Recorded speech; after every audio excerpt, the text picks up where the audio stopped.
I refuse to not be first. Do we do enough? Well, I never shut up about it. It must have been about 16, 17. We nicked their guilt rings. Right, the bouncer's guilt ring. This is no good for me. That's the reality. If you want the honest truth, and I see it every day. Razaban IFL TV proudly sponsored by Everlast. We're here in South London, Box Park. With me, Johnny Nelson. Johnny, good to see you, mate. How are we doing? You know what? It's the first time I've been in Croydon. Can you believe that? I've been down, I think this far, went to Crystal Palace. But it's alright, man. I like it down here. But it's like another London. It takes you like 2 hours to drive through London, 2 hours to drive through Croydon, but it's alright, it's alright. To be honest, I was wondering when you were walking down, like, no one knew who you was around here either. Yes, they did. Yeah, they did. They were shouting me across the road. Couldn't you see them? I was like, easy, man, easy. You know what I mean? I like to go undercover. Obviously here for the huge announcement, Joshua Buatsi has signed a long-term deal with Boxer. Was this a surprise to you at all? Well, I'm the kind of guy you can't tell secrets to because I can't keep a secret. So tell me 5 minutes before like you did today and that works for me. It makes complete sense. I heard Joshua Buatsi talking and it sounds like he's probably, he's not. It sounds like he's disrespecting the team he's come from. But what Joshua Buatsi is doing is he's doing what's best for him. Now he said, I want people to see me. I don't want people to say, when did you last box? I want people to know how to find me. I don't want people to turn the TV on where the bigger crowds are. Now the Zone will probably get there in about 5 years or maybe 10 years, like Sky did when it first started. But they're not there yet. So this doesn't suit Joshua Buatsi's career today.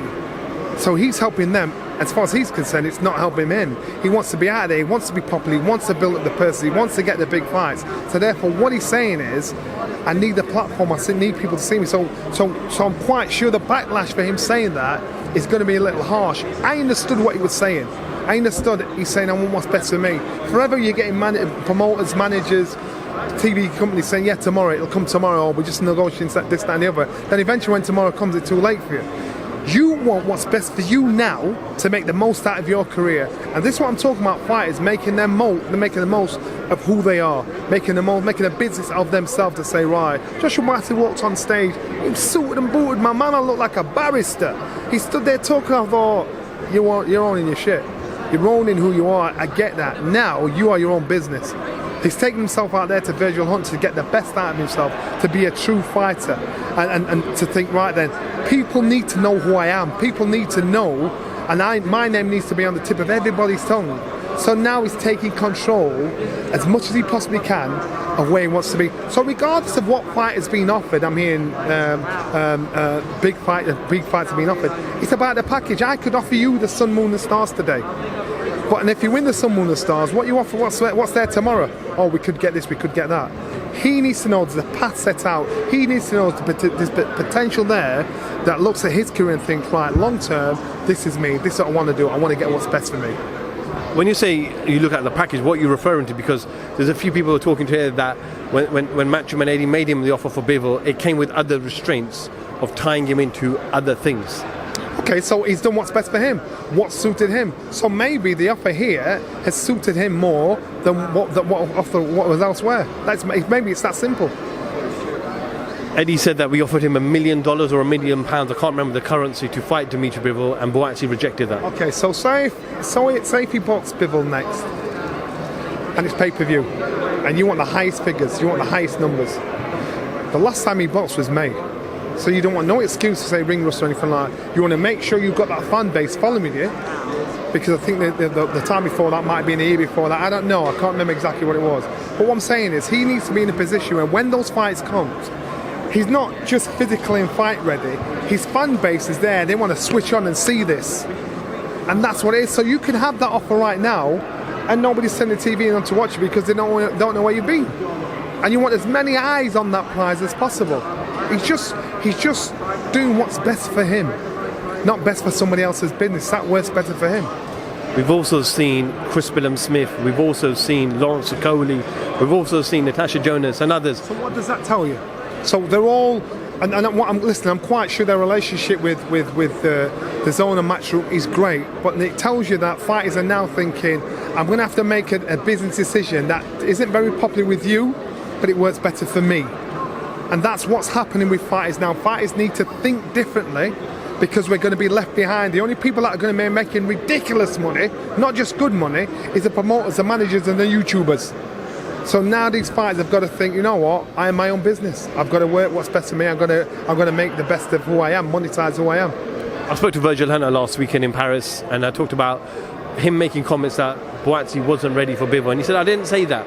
I said Buatsi needed another couple of fights before he gets in Bivol, because Joshua has been quite inactive over the last couple of years. That's my point. So if you get into fight Bivol and you've not boxed since May, you don't want God, there might be ring rust, I've not been in, I need this, that and the other. What I'm saying is you can't, I can offer you that right now. But you want to make sure when you get in, he could have took that, and if it was $1 million, he could have gone for the money. He wants to go for the win, not the money. The win, because the win gets even more money. So you can say I've been offered X, Y, Z, but he's making himself, he is his business. So he wants what's best for him. When do you think, obviously, he'll be ready for a world title? Does he need another couple of fights? I actually think he's ready now, but he just needs consistency. He has the skills. He's learning something new every day with Virgil Hunter. But he needs consistency. He needs to think, right then, let's get it. So up there, and physically he might have it, but he just needs to be in the ring, fight active to say, right, I'm out again. Right, I'm out of there now. Right, I've got momentum. Now I'm ready. It's not just about getting yourself physically ready, it's getting yourself mentally ready as well. He's also left Anti-Joshua's 258 management. Lawrence Okoli has also left 258 management. I believe Ramla Ali as well has left 258 management as well. So a number of fighters also leaving 258 management. I don't know the ins and outs of that. Maybe 258 management have got a big affiliation with Matchroom and the Zone, and so I think if you leave one, you have to leave the other. I don't know. I'm just assuming. But you know, there seems to be something going on there, and if they're all doing the same thing, obviously they're not happy about something or a situation. Obviously got a show next week with Lawrence Okoli, and we'll touch on that next week. But just a couple other quick topics before I let you go, Johnny. Tyson Fury, Alexander Usyk, 70-30 per split. What do you think? I think Tyson Fury has negotiated a good deal for himself. It doesn't matter what you or I think of him. He's made it a 70-30 split. So he's getting paid the lion's share. And he's got it. He's got what he wanted. And fighters are forever arguing about, you know, I'm not making money. He's made the most for himself. And like, you can't blame him. Usyk could have said, nah, forget you. You know, but, you know, Usyk said, no, I want this fight. I don't care what the deal is, because I'll make more money after this fight.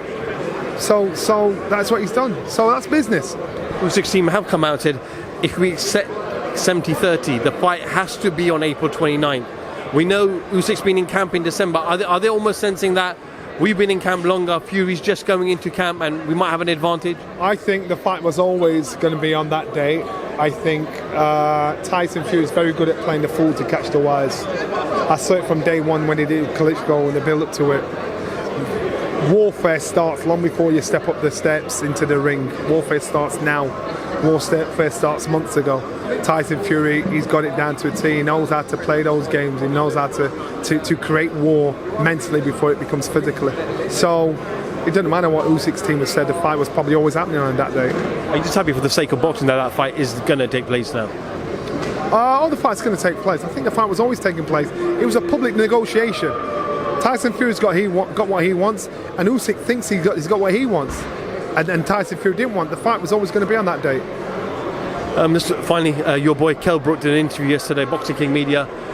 He talked about being in a dark place, but more positively, he's got his mojo back. He's back in the gym. He's back with Dominic training again, and said, I'm willing to come out of retirement for Conor Benn. Now, I remember speaking to you about this, and you said that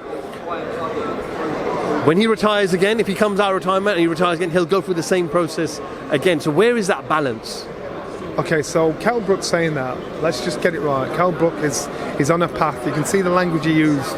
You can see how open-hearted he was about his mental state, about his journey, about how he's feeling at the moment. And so Kell Brook, the most important priority to Kell Brook is Kell Brook's mental health. So he's created routine, he's with his kids, he's with familiarity where he feels comfortable. The fighting side of it is not important. Trust me, he might be saying that to try and tease and entice Eddie to come and get in the mix. But you know what? Kell's happy where he is at the moment. And if Eddie thinks I want to jump on this while I can and offers him a ridiculous deal, then that's another conversation. But he's not going to let a man diss him. He's not going to let Conor Benn diss him and not say nothing. He's a former world champion. Conor Benn isn't. So he's got to say something. He's got to say, you saw what I'm in the sparring.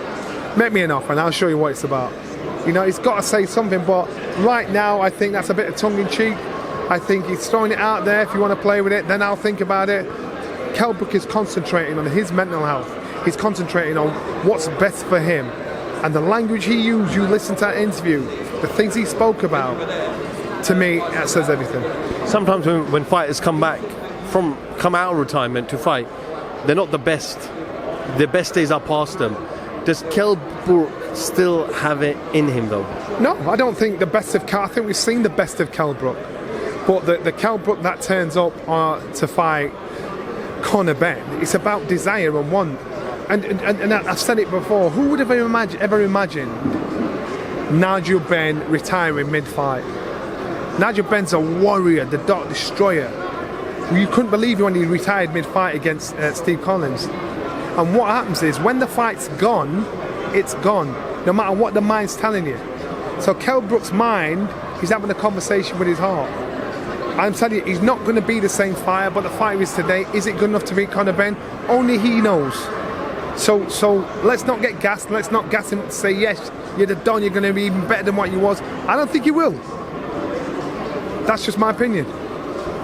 I know we're talking about this fight, but there's so much legally that has to go right for Conor Benn for him to fight in the UK. But if Kell wants to fight him and it happens abroad, based on Kell's last performance against Amir Khan, I believe Conor Benn's last performance, which was Chris Van Herden. Listen, Kell's my boy and I'm a massive fan of Conor Benn's performance to date. What's happening around Conor Benn's life and his career is very unfortunate, but he's got to deal with that. He's got to get that stuff sorted out. I think, how would it go? How would the fight go? I've got to back my boy. But again, it's about where Kell is in his career. You can't change. You can't master time. You know, so it's where he's in his career. Joy Nelson, appreciate your time. I know you were going to go, so thanks for staying back. And yeah, we'll catch you next week. Joy Nelson, IFL TV. Thank you very much.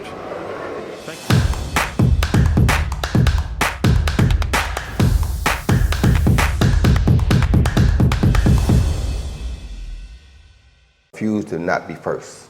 Do we do enough? Well, I never shut up about it. It must have been about 16, 17. We nicked their guilt rings. Right, the bouncer's guilt ring. This is no good for me. That's the reality. If you want the honest truth, and I see it every day,